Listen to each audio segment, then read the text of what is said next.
नमस्कार दोस्तों, मैं हूं राजेश पटियाल और आपका स्वागत है द आर्ट टॉक में। दोस्तों, अगर आप देश, डिफेंस और जियोपॉलिटिक्स से जुड़ी तथ्यपूर्ण और गहरी जानकारी चाहते हैं तो वीडियो को लाइक करें, दोस्तों के साथ शेयर करें और द आर्ट टॉक को सब्सक्राइब करना ना भूलें। चलिए शुरू करते हैं। दोस्तों, क्या हो अगर 21st सेंचुरी की जियोपॉलिटिक्स में सबसे क्रिटिकल रियल एस्टेट किसी सुपर पावर का देश ना होकर एक ऐसा कंटेस्टेड टेरिटरी हो जो साउथ एशिया, सेंट्रल एशिया और मिडिल ईस्ट के बिल्कुल क्रॉस रोड्स पर स्थित है। एक सिनेरियो सोचिए, दुनिया के नक्शे पर एक पीसफुल और internationally recognised republic of Balochistan का उदय होता है। इसमें एक ओपन इकोनॉमी, अपार मिनरल वेल्थ और इंडियन ओशियन के सबसे स्ट्रेटेजिक कोस्ट लाइन में से एक पर कंट्रोल है। दशकों से बलूचिस्तान को मुख्य रूप से कॉन्फ्लिक्ट रिडन प्रोविंस के रूप में देखा गया है, लेकिन अगर एक लेजिटिमेट पॉलिटिकल सेटलमेंट के जरिए इसे एक स्टेबल और सॉवरेन स्टेट में बदला जाए तो अरबियन सी के साथ इसकी जियोग्राफी पूरे global trade, energy supply chains और ग्रेट पावर कंपटीशन का ढांचा बदल सकती है। यह सिर्फ एक पॉलिटिकल शिफ्ट नहीं है, यह एक पूरा जियो इकोनॉमिक ट्रांसफॉर्मेशन है। दोस्तों, इस पूरे पोटेंशियल ट्रांसफॉर्मेशन के केंद्र में है ग्वादर। वर्तमान स्थिति में ग्वादर को चाइना पाकिस्तान इकोनॉमिक कॉरिडोर यानी सीपैक के फ्लैगशिप टर्मिनस के रूप में जाना जाता है। हालांकि एक सॉवरेन बलूचिस्तान में ग्वादर की किस्मत पूरी तरह बदल सकती है। किसी एक एक्सटर्नल पावर के एक्सक्लूसिव आउटपोस्ट के रूप में काम करने के बजाय ग्वादर एक न्यूट्रल और ओपन एक्सेस पॉलिसी अपना सकता है। Open to everyone, control by nobody के कोर डॉक्ट्रिन के तहत Gwadar free trade zones, logistics parks और शिप रिपेयर सर्विसेज में मल्टी नेशन इन्वेस्टमेंट आकर्षित कर सकता है। ग्लोबल कैपिटल को फ्रीली आने देकर बलूचिस्तान इस इंटेंस जियोपॉलिटिकल रिवैलरी को जबरदस्त इकोनॉमिक लीवरेज में बदल सकता है।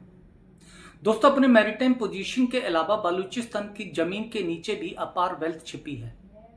यहाँ क्रिटिकल मिनरल्स के विशाल डिपॉजिट हैं, जिनमें दुनिया भर में प्रसिद्ध रेको डाइक कॉपर गोल्ड प्रोजेक्ट भी शामिल हैं। आज की दुनिया जो electric vehicles, renewable energy grids और एडवांस सेमीकंडक्टर्स की तरफ तेजी से बढ़ रही है, वहाँ कॉपर और रेयर मेटल ही नया ऑयल है। सिर्फ रॉ ओर का एक्सपोर्ट करने के बजाय एक ambitious republic of Balochistan domestic value addition पर जोर दे सकता है, यानी ग्लोबल मार्केट्स में एक्सपोर्ट करने से पहले लोकल लेवल पर रिफाइनिंग, प्रोसेसिंग और मैन्युफैक्चरिंग करना। Western Nations Japan, south Korea और इंडिया के लिए जो अपने क्रिटिकल मिनरल सप्लाई चेन्स को डाइवर्सिफाई करना चाहते हैं, एक स्टेबल बलूचिस्तान एक बेहतरीन नया अल्टरनेटिव साबित हो सकता है। दोस्तों, अब सवाल यह है कि नेबरिंग और ग्लोबल पावर्स इस नई सच्चाई के साथ कैसे खुद को ढालेंगे। ओवरलैंड ट्रांजिट रूट्स को बाईपास करने के लिए ईरान के छावार पोर्ट में भारी इन्वेस्टमेंट करने के बाद इंडिया ग्वादर और छावार को एक दूसरे के प्रतिद्वंदी नहीं बल्कि कंप्लीमेंट्री अरबियन सी गेटवेज के रूप में देख सकता है। इससे सेंट्रल एशिया और मिडिल ईस्ट के लिए डायरेक्ट कमर्शियल कनेक्टिविटी का रास्ता खुल जाएगा। International north south transport corridor यानी INSTSC के जरिए एशियन मार्केट्स के लिए दक्षिणी व्यापारिक रास्ते तलाश रहा रशिया भी एक स्टेबल बलूचिस्तान के जरिए इंडियन ओशियन के गर्म पानी तक सीधा स्ट्रेटेजिक कॉरिडोर पा सकता है।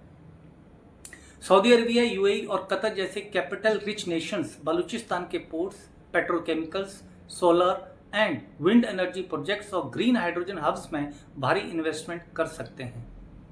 दोस्तों, हालांकि सिर्फ इंडिपेंडेंस मिलने से प्रॉस्पेरिटी की गारंटी नहीं मिल जाती। एक सॉवरेन बलूचिस्तान को पहले दिन से ही कई बड़ी चुनौतियों का सामना करना पड़ेगा।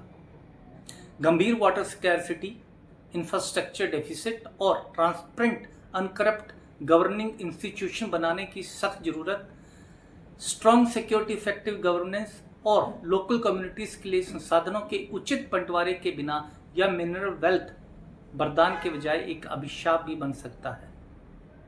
सफल होने के लिए इसकी सबसे बड़ी ताकत इसकी स्ट्रिक्ट फॉरेन पॉलिसी न्यूट्रलिटी होगी। China, India, United state, Russia और गल्फ पावर्स के बीच बेहतर संतुलन बनाए रखना।